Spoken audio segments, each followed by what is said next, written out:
নমস্কার দর্শক বন্ধুরা, জীবনবাণী অনুষ্ঠানে আপনাকে স্বাগত জানাই। আমি বিশ্বাস করি এই অনুষ্ঠানের দ্বারা আপনি অনেক কিছু নতুন বিষয় জানতে পেরেছেন।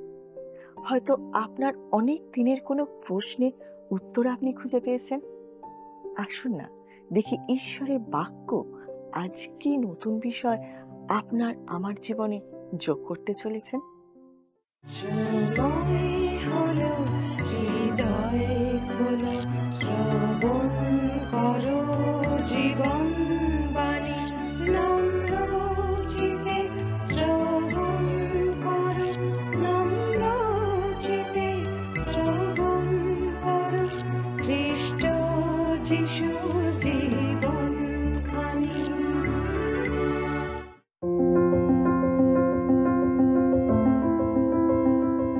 পবিত্র বাইবেলের বিভিন্ন পুস্তকগুলির ধারাবাহিক অধ্যয়নে এই সময় আমরা দানিয়েলের পুস্তক থেকে আলোচনা করছি। এই পুস্তকের ষষ্ঠ অধ্যায়ের বিষয়বস্তু হলো দানিয়েলকে হত্যা করার এক বিশাল ষড়যন্ত্র, যা সেই রাজ্যের রাজকর্মে নিযুক্ত অধ্যক্ষেরা ও ক্ষিতিপালেরা করেছিলেন। আসুন আমরা দানিয়েলের পুস্তক 6 অধ্যায় 4 পদ থেকে আমাদের পাঠ শুরু করি। তখন অধ্যক্ষেরা ও ক্ষিতিপালেরা রাজকর্মের বিষয়ে দানিয়েলের দোষ ধরিতে চেষ্টা করিতে লাগিলেন, কিন্তু কোনো দোষ বা অপরাধ পাইলেন না, কেননা তিনি বিশ্বস্ত ছিলেন, তাহার মধ্যে কোনো ভ্রান্তি কিংবা অপরাধ পাওয়া গেল না। একটা বিষয় নিশ্চিত, আপনি যে কোনো ক্ষেত্রে, তা সেটা মণ্ডলীতে, রাজনীতিতে, স্কুলে, এমনকি নিজের ঘরেও হোক না কেন, যদি নিজেকে 1 নম্বর স্থানে দেখতে পান, তখন দেখবেন ঈর্ষান্বিত মনোভাবাপন্ন ব্যক্তিরা আপনার উপরে নজর রাখছে। আপনার কোথাও যদি কোনো দুর্বলতা থাকে, দেখবেন তারা ঠিক সেই দুর্বল স্থানটি খুঁজে নেবে আর আপনার বিরুদ্ধে ব্যবহার করবে। কিন্তু দানিয়েলের একটি অসাধারণ জীবন ছিল। এই লোকেরা তার চরিত্রে অথবা তার অতীত জীবনে এমন কোনো বিষয় খুঁজে পেল না যা নিয়ে কথা বলতে পারে। এমন অনেকেই আছে যাদের মনে মনে ভাবে যদি তারা তাদের জীবনযাপন অন্যভাবে করতে পারত। আসলে এই কথাটা তো পুরো মানব জাতির ক্ষেত্রেই বলা যায়। আজকের দিনে একজন ঈশ্বরের সন্তান রূপে আমাদের এমনভাবে বাঁচা উচিত যাতে আমাদের বিরুদ্ধে আসা সমস্ত অভিযোগ মিথ্যা প্রমাণিত হয়। আপনি মানুষের মুখ বন্ধ রাখতে পারবেন না, তারা আপনার সম্পর্কে কিছু না কিছু বলবেই, কিন্তু আপনি এমনভাবে জীবনযাপন করতে পারেন যাতে তারা আপনার সম্পর্কে কোনো মন্দ কথা বললে তারা নিজেরাই মিথ্যাবাদী প্রতিপন্ন হবে। সাধু পৌল সমস্ত বিশ্বাসীদের প্রতি এই কথা বলেছেন, যেন তোমরা অনিন্দনীয় ও অমায়িক হও, এই কালের সেই কুটিল ও বিপদগামী লোকদের মধ্যে ঈশ্বরের নিষ্কলঙ্ক সন্তান হও, যাহাদের মধ্যে তোমরা জগতে জ্যোতির্গণের ন্যায় প্রকাশ পাইতেছ। ফিলিপিও তার 2 অধ্যায় 15 পদ। এটা ছিল সাধু পৌলের ব্যক্তিগত সাক্ষ্য। আর এই বিষয়ে আমিও ঈশ্বরের ও মনুষ্যের প্রতি বিঘ্নহীন সংবেদ রক্ষা করিতে নিরন্তর যত্ন করিয়া থাকি। প্রেরিত তার 24 অধ্যায় 16 পদ। অন্য কথায় বললে, সাধু পৌল রাতে শান্তিতে শুয়ে ঘুমাতে পারতেন, কারণ তার বিবেক তাকে কোনো দোষ দিত না বা কোনো রকম অশান্তি সৃষ্টি করত না। এটা প্রত্যেক বিশ্বাসীর ক্ষেত্রেই সত্য হওয়া উচিত। আমরা লক্ষ্য করি তারা কিভাবে দানিয়েলের বিরুদ্ধে ষড়যন্ত্রের পরিকল্পনা করলেন। আসুন আমরা দেখি তার পরের পদে 5 পদে। তখন সেই ব্যক্তিরা কহিলেন, আমরা ওই দানিয়েলের অন্য কোনো দোষ পাইব না, কেবল তাহার ঈশ্বরের ব্যবস্থা লইয়া যদি তাহার কোনো দোষ পাই।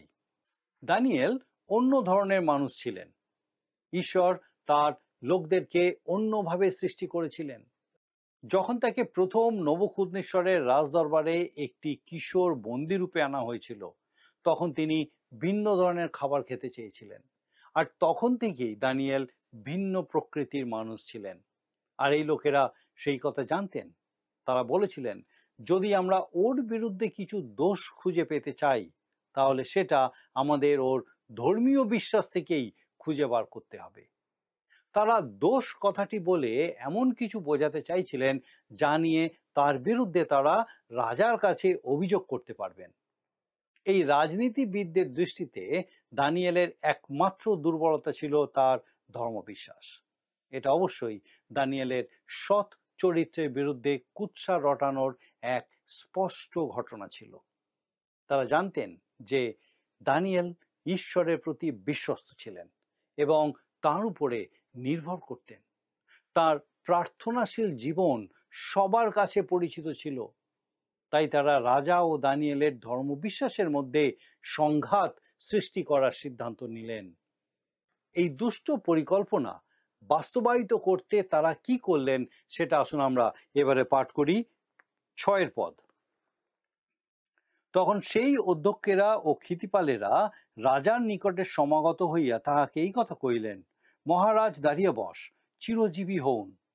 রাজ্যের অধ্যক্ষগণ, প্রতিনিধিগণ, ক্ষিতিপালগণ, মন্ত্রীগণ ও দেশাধ্যক্ষগণ সকলে মন্ত্রণা করিয়া এমন রাজাজ্ঞা স্থাপন ও দৃঢ় প্রতিষেধ বিধি প্রচার করিতে বিহিত বুঝিয়াছেন যে যদি কেহ 30 দিন পর্যন্ত মহারাজ ব্যতীত কোনো দেবতার কিংবা মানুষের কাছে প্রার্থনা করে, তবে হে রাজন, সে সিংহের খাতে নিক্ষিপ্ত হইবে। 6 এবং 7 পদ। এই ক্ষিতিপাল আর অধ্যক্ষদের ষড়যন্ত্র ছিল অত্যন্ত চতুর। দারিয়াবস রাজা একজন ভালো মানুষ ছিলেন। এই বিষয়টা ধর্মনিরপেক্ষ ইতিহাসে স্পষ্টভাবে বোঝা যায়, আর আমার বিশ্বাস এর ইঙ্গিত আমরা দানিয়েলের পুস্তকেও পেয়ে থাকি। কিন্তু দারিয়াবসের একটা দুর্বলতা ছিল, যা আমাদের অনেকের মধ্যেই থাকে। তিনি চাটুকারিতা পছন্দ করতেন। আমাদের সময়ের একটি দুঃখজনক বাস্তবতা হলো অনেক খ্রিস্ট বিশ্বাসী, বিশেষ করে যারা আর্থিকভাবে সচ্ছল, তারা শুধু সেই সংগঠনগুলোতেই দান করেন যাদের নেতারা তাদের তোষামত করে আর চাটুকারিতা দেখায়। আমার দৃঢ় বিশ্বাস, অর্থ সাহায্যের জন্য কাউকে তোষামত করে তার কাছে নিচু হওয়ার আমাদের প্রয়োজন নেই। যদি ঈশ্বর চান কেউ কোনো সেবা কার্যে আত্মিকভাবে সাহায্য করবে, তাহলে তিনিই সেই ব্যক্তির হৃদয়ে কথা বলবেন। অনেক আগেই আমি বুঝে গেছিলাম যে যতটা আমার শত্রুরা বলে আমি ততটা খারাপ নই, আর ততটা ভালোও নই যতটা আমার বন্ধুরা মনে করে। চাটুকারিতায় ভেসে যাওয়ার একটা বিপদ সবসময় থাকে। কোনো একজন ঈশ্বরের দাস বলেছিলেন, তিনি যখন সেমিনারিতে ছিলেন তখন তার ছাত্রদের বলতেন, তুমি যতই দুর্বল প্রচারক হও না কেন বা যে মণ্ডলীতেই থাকো না কেন, প্রভু সব সময় সেখানে এমন একজন ভদ্রমহিলাকে রাখবেন যিনি তোমাকে এসে বলবেন, তুমি কত অসাধারণ। তুমি পৃথিবীর সব থেকে দুর্বল উপদেশ দেওয়ার পরেও সেই ভদ্রমহিলা তোমার কাছে এসে বলবেন, আজকের উপদেশটা সত্যিই অসাধারণ ছিল, আমি খুব আশীর্বাদ পেয়েছি। যারা তোমাকে এইভাবে উৎসাহ দিতে চান, এমন ভালো ভদ্রমহিলাদের উপস্থিতি খুবই আনন্দের বিষয়। কিন্তু তাদের কথা যেন চোখ বুজে বিশ্বাস করো না, কারণ যদি বিশ্বাস করো তাহলে বিপদের সম্ভাবনা আছে। এই লোকেরা এসে দারিয়াবসকে তোষামত করেছিলেন, আর তিনি তাতে সমর্পণ করেছিলেন। তিনি মনে মনে এটাই ভেবেছিলেন, কি দারুণ ব্যাপার। তিনি একটা প্রতিষেধ বিধি স্থির করলেন আর সেই বিধিপত্রে স্বাক্ষর করলেন। তিনি নিজেকে একজন দেবতা স্থানে উত্থিত করলেন আর আদেশ দিলেন যে তিনি ব্যতীত আর কারোর কাছে প্রার্থনা করা যাবে না। চক্রান্তকারীরা রাজাকে আরো বললেন, এখন হে রাজন, আপনি সেই প্রতিষেধ বিধি স্থির করুন এবং বিধিপত্রে স্বাক্ষর করুন, যেন মাদীয়দের ও পারসিকদের আলোপ্য ব্যবস্থানুসারে তাহা অপরিবর্তনীয় হয়। অতএব দারিয়াবস রাজা সেই পত্র ও প্রতিষেধ বিধিতে স্বাক্ষর করিলেন। দারিয়াবস নিজের দুর্বলতায় সমর্পণ করলেন, আর সেই প্রতিষেধ বিধি যা স্থির হলো, রাজা যাতে স্বাক্ষর করলেন, সেটা ছিল অপরিবর্তনীয়। এমনকি মাদীয় ও পারসিক কোনো রাজা সেটা স্থির হওয়ার পর পরিবর্তন করতে পারবেন না। এই সমস্ত কিছু দানিয়েলকে বিপদে ফেলে দিল। এই অধ্যায়ের পরবর্তী অংশ হচ্ছে দানিয়েলের প্রার্থনা। আসুন আমরা 10 পদটা পাঠ করি। পত্রখানি স্বাক্ষরিত হইয়াছে, ইহা দানিয়েল যখন জানিতে পাইলেন, তখন আপন গৃহে গেলেন। তাহার কুঠুরির বাতায়ন জেরুসালেমের দিকে খোলা ছিল। তিনি দিনের মধ্যে 3 বার জানু পাতিয়া আপনি ঈশ্বরের সম্মুখে প্রার্থনা ও স্তবগান করিলেন, যেমন পূর্বে করিতেন। নতুন আদেশটি প্রকাশিত হওয়ার পরে দানিয়েলের প্রতিক্রিয়া কি হলো লক্ষ্য করুন। যখন তিনি তার ঘরের জানলাগুলো খুলে দিলেন, তখন সেটা কোনো দুঃসাহসিকতা বা বোকামি ছিল না। তিনি এই কাজ বহু বছর ধরেই করে আসছিলেন। তিনি তার কাজে পিছিয়ে গেলেন না। তিনি ভয় পেয়ে বা আপোসের পথে হেঁটে জানলা বন্ধ করে দেননি, বরং আগের মতোই নিজের প্রার্থনার জীবনে অবিচল ছিলেন। যে বিষয়ে আমি দৃষ্টি আকর্ষণ করতে চাই সেটা হলো যে তিনি প্রার্থনা করার জন্য জানু পেতেছিলেন। অনেক সময় প্রশ্ন করা হয় যে প্রার্থনা কিভাবে করা উচিত। প্রার্থনা করার ভঙ্গিমা যে গুরুত্বপূর্ণ সেই বিষয়ে সত্যি আমার সন্দেহ হয়। ভিক্টর হুগো বলেছেন, শরীরের ভঙ্গিমা যেমনই হোক না কেন, আত্মা অনেক সময় নতজানু হয়ে থাকে। মানুষের আত্মার ভঙ্গিমাই হচ্ছে গুরুত্বপূর্ণ বিষয়। তবু আপনি যদি প্রার্থনার জন্য একটি ভঙ্গিমা বেছে নিতে চান, তাহলে সেটা হওয়া উচিত নতজানু হওয়া, এবং সেটাই আমাদের সামনে তুলে ধরা হয়েছে। আরো লক্ষ্য করুন যে দানিয়েল জেরুসালেমের দিকে মুখ করে প্রার্থনা করেছিলেন। সেটাই ছিল দানিয়েলের জীবনের দিশা। আর দারিয়াবশের আদেশ বেরোবার পরেও তিনি সেটা পরিবর্তন করার চেষ্টা করেননি। জেরুসালেমের মন্দির থেকে দূরে থাকার সময় তখনকার ঈশ্বরের লোকেরা সেই দিকে মুখ করে প্রার্থনা করতেন। আজকের দিনে পৃথিবীর কোনো স্থানেরই অন্যের চেয়ে বেশি গুরুত্ব নেই। প্রভু যীশু বলেছেন, তোমরা না এই পর্বতে না জেরুসালেমে পিতার ভজনা করিবে। ঈশ্বর আত্মা, আর যাহারা তার ভজনা করে তাহাদিওকে আত্মায় ও সত্যে ভজনা করিতে হইবে। যোহন তার 4 অধ্যায় 21 ও 24 পদ। দানিয়েলের বিরুদ্ধে ষড়যন্ত্রকারীরা ঠিক এই অপেক্ষাতেই ছিলেন। আমরা 11 পদ পড়ি, দেখি লেখা আছে, তখন সেই লোকেরা সমাগত হইয়া দেখিলেন দানিয়েল আপন ঈশ্বরের নিকটে অনুরোধ ও বিনতি করিতেছেন। এই লোকেরা দানিয়েলের জন্য অপেক্ষা করছিলেন, আর এক প্রকার তারা দানিয়েলের প্রশংসাই করছিলেন। এই মানুষটির একটি আত্মমর্যাদা ছিল, আর তারা বুঝতে পেরেছিলেন যে তিনি তার বিশ্বাস থেকে কোনোভাবেই পিছিয়ে আসবেন না। দানিয়েলকে প্রার্থনা করতে দেখে তারা কি করলেন সেটা আসুন আমরা পরের কয়েকটি পদে লক্ষ্য করি। আমরা 12 পদ থেকে পড়ি।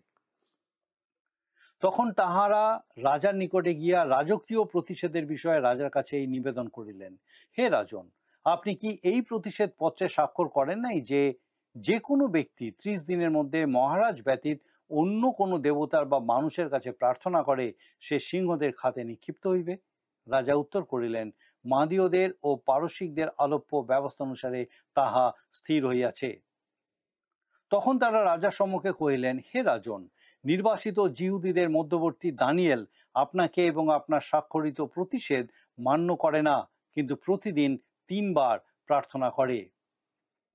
রাজা এ কথা শুনিয়া অতিশয় ক্ষুণ্ণ মনে হইলেন এবং দানিয়েলকে উদ্ধার করিবার জন্য চেষ্টা পাইলেন। সূর্যাস্ত পর্যন্ত তাহাকে রক্ষা করিতে অনেক যত্ন করিলেন। 12 থেকে 14 পদ। এই লোকেরা এটাই বোঝাতে চেয়েছিলেন যে দানিয়েল আজ্ঞা অমান্য করছিলেন।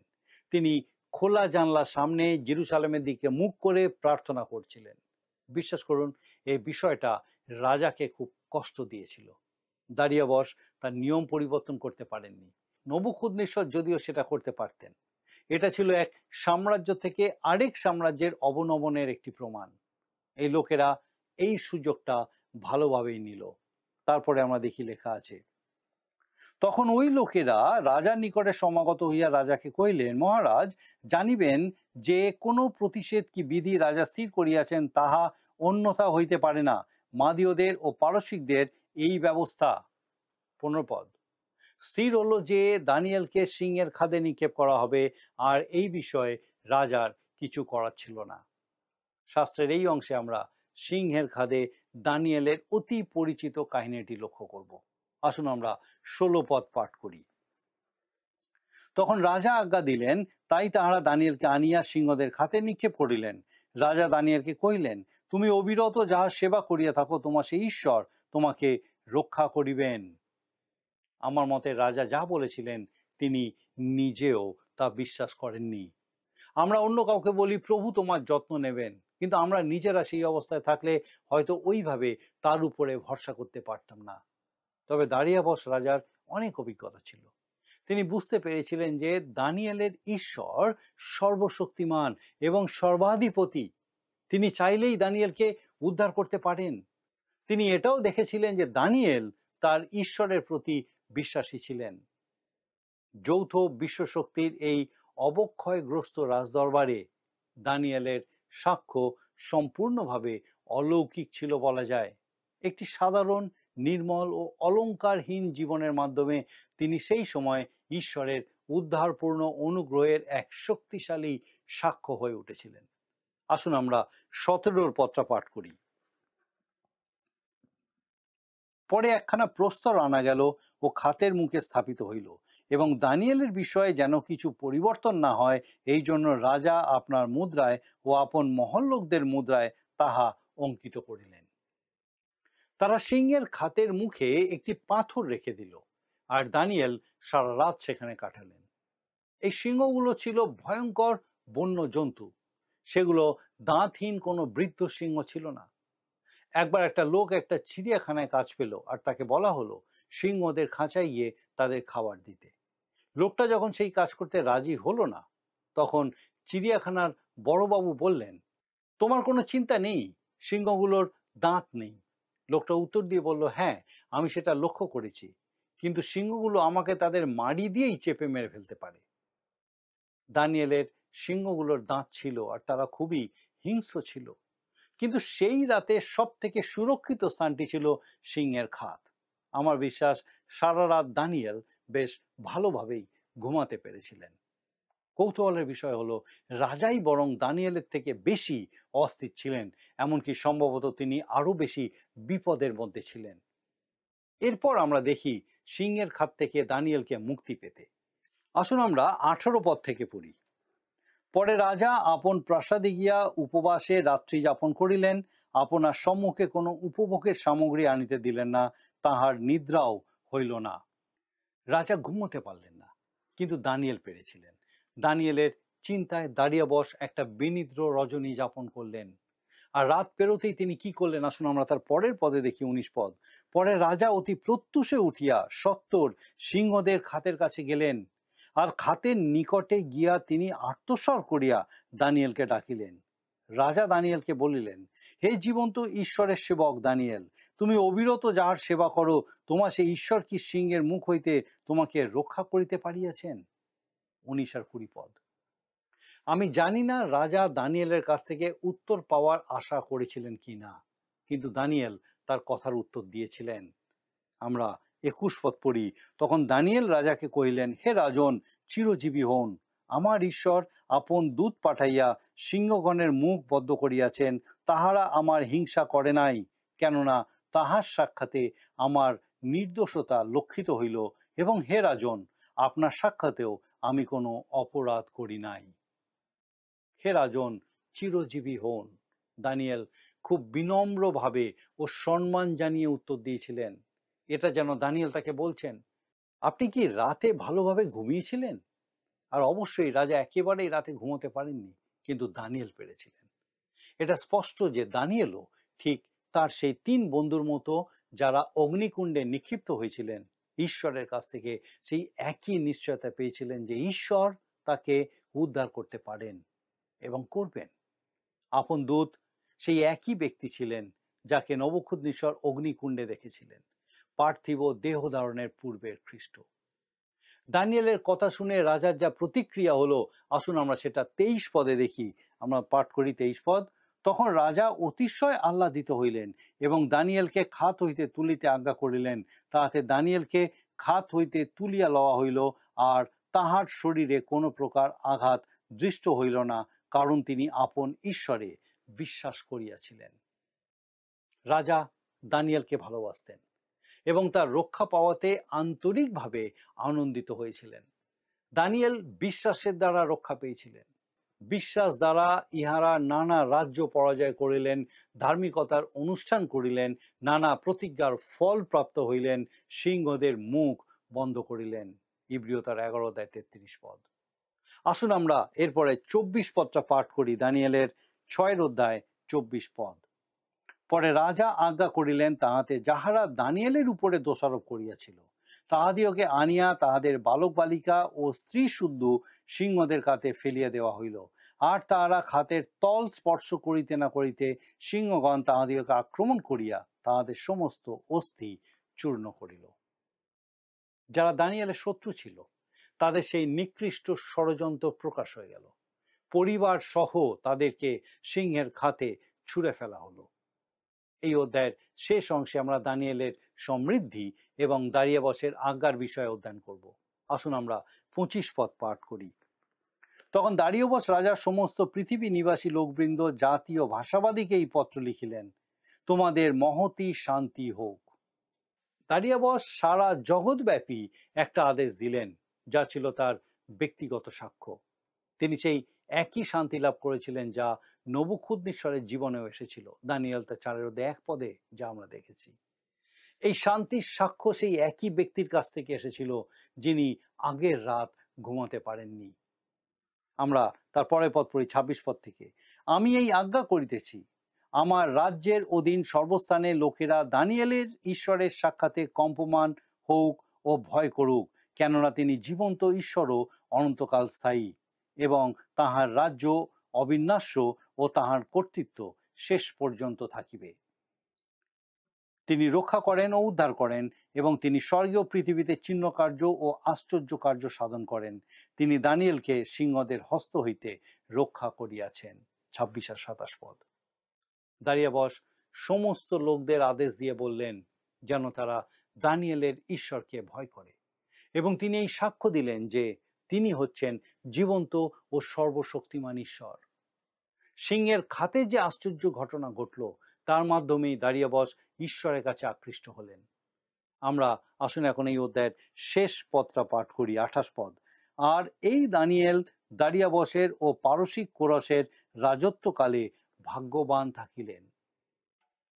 দানিয়েলের অবস্থান সুনিশ্চিত ছিল, আর তিনি সেটা তার জীবনের শেষ পর্যন্ত, কোরসের শাসনকাল পর্যন্ত বজায় রেখেছিলেন। জিহুদীদের তাদের নিজেদের দেশে প্রত্যাবর্তন করার আদেশ কোরসই জারি করেছিল। দ্বিতীয় বংশাবলী 36 অধ্যায় 22-23 পদ, ইসরা তার 1 অধ্যায় 1 থেকে 11 পদ। আর এখানেই দানিয়েলের পুস্তকের ঐতিহাসিক অংশের পরিসমাপ্তি ঘটছে। আর পুস্তকের পরের অংশ থেকে আমরা প্রধানত দেখব বিদেশে থাকাকালীন দানিয়েলকে দেওয়া সমস্ত দর্শন ও ভাববাণীগুলি। আসুন আমরা সংক্ষেপে আরেকবার দেখে নিই আজকে কোন কোন বিষয়গুলো আমরা দেখলাম। প্রথমত, ক্ষিতিপালেরা ও অধ্যক্ষরা দানিয়েলের বিরুদ্ধে একটি ষড়যন্ত্র করে দারিয়াবশের মাধ্যমে একটি অপরিবর্তনশীল আদেশ বার করলেন। দারিয়াবশ ছাড়া আর কারোর কাছে প্রার্থনা করা যাবে না, আর যদি কেউ করে তাহলে তাকে সিংহের কাতে ফেলে দেওয়া হবে। দ্বিতীয়ত, দানিয়েল যখন এই আদেশ অমান্য করলেন, তখন রাজা না চাইলেও তাকে সিংহের কাতে ফেলে দেওয়া হলো, কিন্তু সারা রাত সেখানে থাকলেও তিনি অক্ষত থাকলেন। তৃতীয়ত, রাজা সত্য ও জীবন্ত ঈশ্বরকে গ্রহণ করলেন এবং দানিয়েল আজীবন সুস্থির থাকলেন। ঈশ্বরের প্রতি নির্ভরশীলতা, কিভাবে ঈশ্বর রক্ষা করেন, আরেকবার সুস্পষ্টভাবে ঈশ্বর তার জীবন্ত বাক্যের মধ্যে দিয়ে আমাদেরকে দেখতে বুঝতে সাহায্য করলেন। আসুন এখন প্রার্থনায় যাবার আমি চাইব আপনি আমার সঙ্গে যোগ দিন। আসুন প্রার্থনা করি। করুণাময় স্বর্গীয় পিতা, তোমার ধন্যবাদ, তোমার স্তুতি করি যে আরেকবার পিতা বিশেষ করে সুস্পষ্টভাবে তোমার জীবন্ত বাক্য দ্বারা তুমি আমাদের সঙ্গে কথা বললে। ধন্যবাদ দিই প্রভু যে তুমি আমাদের সহায়কারী ঈশ্বর, তুমি প্রতিনিয়ত আমাদের সঙ্গে আছো, তুমি উদ্ধারকারী ঈশ্বর। প্রার্থনা করি পিতা আমাদের সেই প্রত্যেক দর্শক বন্ধু, তাদের পরিবার পরিজন প্রত্যেকের জন্য এই যে সত্য তুমি তাদেরকে জানতে সাহায্য করলে যে পিতা তুমি উদ্ধার করে থাকো, রক্ষা করে থাকো, তোমার অসাধ্য কিছুই নেই। পিতা এই বিশ্বাসে সেই প্রত্যেককে আরো তোমাতে বেড়ে উঠতে সাহায্য করো, তোমার প্রতি নির্ভরশীলতায় আরো বেড়ে উঠতে দাও প্রভু। স্বর্গীয় পিতা কৃপা করো, আপোষ নয় পিতা, কিন্তু যেন তোমার প্রতি নির্ভরশীলতাই, তোমার বাক্যের প্রতি আনুগত্যতাই পিতা গো জীবনের প্রধান বিষয় হয়ে ওঠে, যেন সেই সমস্ত কিছুর মধ্যে দিয়ে তোমারই নাম গৌরবান্বিত উচ্চকিত মহিমান্বিত হয়। আমাদের সেই প্রত্যেক দর্শক বন্ধু, তাদের পরিবার পরিজন প্রত্যেককে এইভাবে তোমাতে বেড়ে উঠতে দাও, সুস্থ রাখো, প্রত্যেককে সুরক্ষিত রাখো, তোমার পবিত্র আত্মার পরাক্রমে তোমাতে সুস্থির রাখো পিতা, সমস্ত মন্দতা থেকে রক্ষা করো, এবং পিতা বসি সকল প্রত্যেকের সকল ভার তুমি গ্রহণ করো। তোমার যিশু নামে ভিক্ষা দয়া করে শ্রবণ ও গ্রহণ করো, আমেন।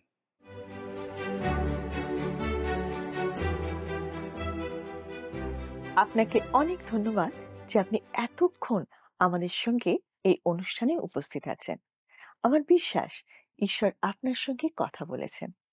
আপনার যদি কোনো প্রশ্ন থাকে বা কোনো বিষয় যদি আপনি আরো জানতে চান, অবশ্যই আমাদের সঙ্গে যোগাযোগ করুন। আপনি আমাদেরকে আপনার প্রার্থনার বিষয় সকল জানাতে পারেন। আমরা আপনার জন্য অবশ্যই প্রার্থনা করব। আগামী অনুষ্ঠানে আবার দেখা হবে। ঈশ্বর আপনাকে সুস্থ রাখুন ও সুরক্ষিত রাখুন। নমস্কার। প্রিয় বন্ধু, আসুন আমরা আজকের প্রশ্নোত্তরে আসি। গতকালের প্রশ্নের উত্তর অপশন ডি, 120 জন। আজকের প্রশ্ন, দানিয়েল প্রার্থনাকালে গৃহের জানালা কোন দিকে খোলা রাখতেন? অপশন এ উত্তর দিকে, বি দক্ষিণ দিকে, সি পূর্ব দিকে, ডি জেরুসালেমের দিকে।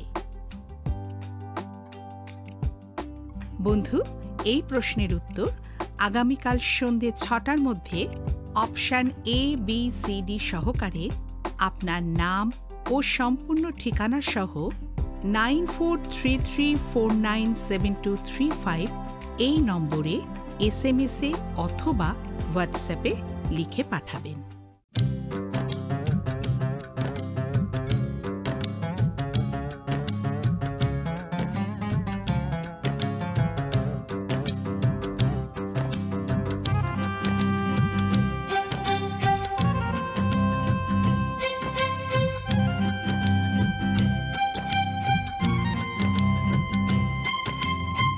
গাইছি আমি আজি সেই নাম, গাইছি আমি আজি সেই নাম, প্রিয় নাম মোর যিশু নাম, প্রিয় নাম মোর যিশু নাম।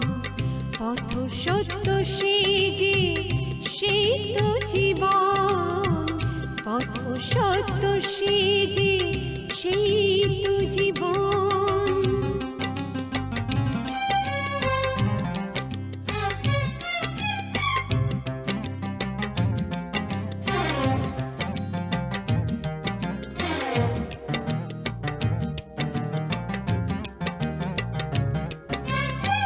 মানুষের জীবন দুদিনের তরে, আজ সে আছে কাল সে নাই।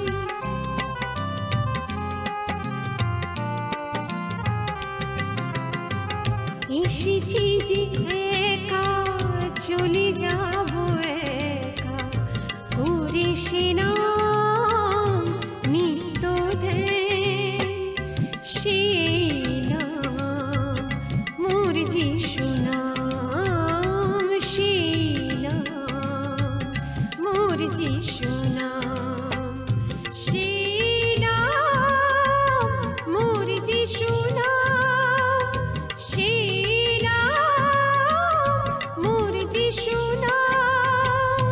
গাইছি আমি আজি সেই নাম, গাইছি আমি আজি সেই নাম।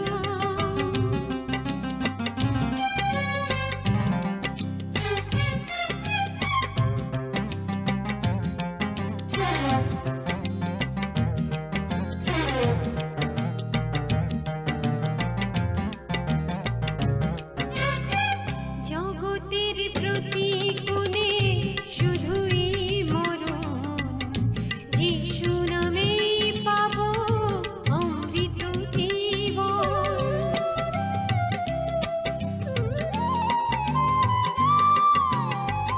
জগতের প্রতিকূলে শুধুই মরণ, যিশু নামেই পাবো অমৃত জীবন। যিশু নামে পেয়েছি অনন্ত। যদি আপনার এই অনুষ্ঠান ভালো লেগে থাকে তাহলে এই নম্বরে একটি মিসড কল করুন। তাহলে আপনি পরের বারে বিজয়ী হতে পারেন।